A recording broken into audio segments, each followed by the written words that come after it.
O eto, pati na rin si Jessica Soho naglabas na rin ng sama ng loob. Huwag na daw tayo maniniwala dyan sa nakikitang papogi dyan sa post nila, video. Pero ang totoo, may action bang ginawa lalo na ngayon sa biktima ng pagbaha.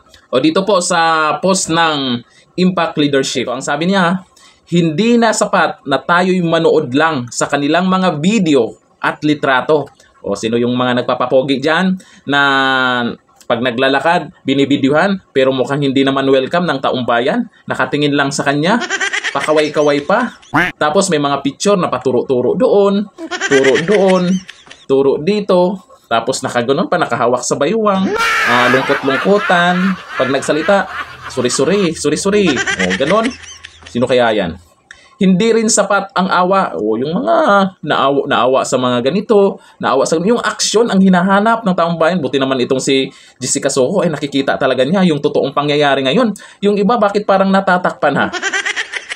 Tama na ang mga pampalubag loob na salita gaya ng resistance para sa lahat ng mga binabaha. Parte na rin sa kabila ng mga bilyones na ginastos para sa mga dapat sanay proteksyon. O, itong flood control project na sana ay mabawasan. Hindi naman maiwasan natin yung pagbaha. Pero malaki po ang pwedeng mabawas dyan kung may maayos tayong flood control project. Kung hindi binulsa yung bilyon-bilyon, hindi lang bilyon, umabot na nga ng trilyon eh.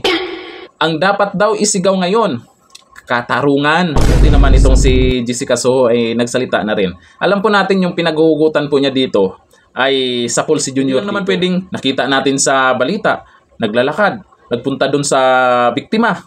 O, naglalakad, nagkaway-kaway pa. Bibilib na kaagad tayo. Sasabihin, ay, nagtatrabaho talaga siya. Ay, eto, may concern talaga siya. Pero ano nga ba ang ginawa? Yung picture-picture na nakikita natin, paturo-turo pa. Para saan? Action, yung resulta ng ginawa niya. Kung may ginawa siya, anong ginawa ba? Yung 5,000 piso? Yung 10,000 piso? Sa tingin nyo, matutuwa po ang mga biktima dyan, lalo na yung mga nasiraan o lalo na yung mga nasira yung bahay dahil sa baha. Samantalang yung lumabas lang sa Imbornal, nakatanggap ng 80,000 peto-teto-tet.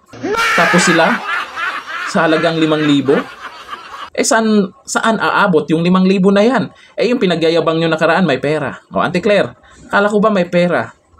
Yung mga buhaya na kung saan ay relax na relax ngayon, kahit may bagyo, sarap ng tulog, sarap ng party-party. Akalain mo yung iba dyan ay nakaplano talaga yung party-party ngayong darating na December, may pa Blackpink daw Puti pa yung party-party nakaplano.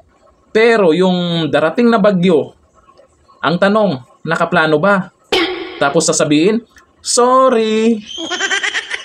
Matatanggap ba ng mga biktima yan? Sa mga nabiktima dyan sa pagbaha, alam na nila kung ano po yung aksyon ngayon ng gobyerno. Ramdam nila kung ano yung kaibahan noon tsaka ngayon.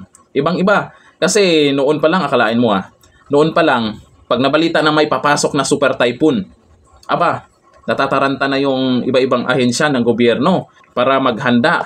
Kasi yun ang gusto ni Tatay Digong, paghandaan. Kung ano yung mga gagawin, may mga nakaabang na, walang kayabang-yabang na, ganito, ganyan, magpakpak, ganon. Hindi yung pagkatapos ng bagyo, tsaka nagmi-meeting, tsaka nag-uusap kung ano yung dapat gawin. Sa realidad po talaga, iba yung nangyayari ngayon. Pero pagdating sa pananalita, naku, ang sarap pakinggan.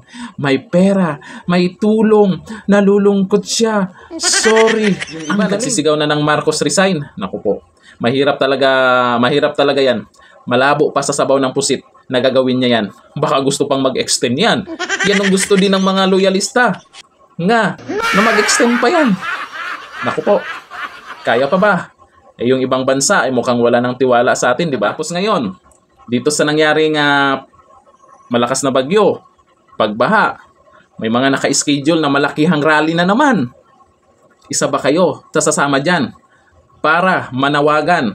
Maayos na rally lang naman yan para manawagan. Sana makarating na sa kanya kung anong dapat gawin niya. Hindi yung puro pamumulitika. Kung ano man yung mga nangyayaring kapalpakan at mga investigasyon ngayon, puro Duterte na lang.